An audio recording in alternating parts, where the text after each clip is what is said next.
Welcome back. Currently, I'm using my Huawei MatePad 11.5 2024. Understand that the WPS Office PC does not contain any templates, so if you want to use some templates to start your document, you can actually go to the normal WPS Office, which is this one, go into it, okay, then you can just select a template from the list of templates available, and you can just edit it accordingly and then save it.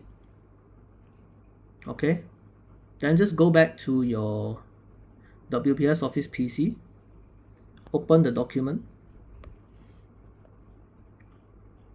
and there you go. Okay,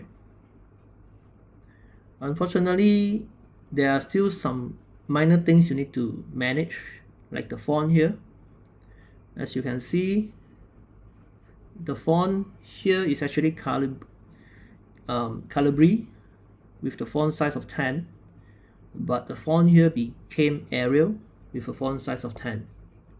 So these are some tiny things you need to manage accordingly.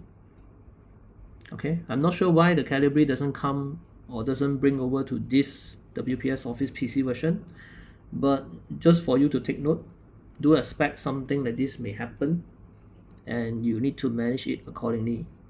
So this is one of the, or probably the only way for you to use WPS Office templates in the PC version. If you somehow manage to find any alternative ways, do let me know in the comments below. Thank you for watching. Have a nice day ahead.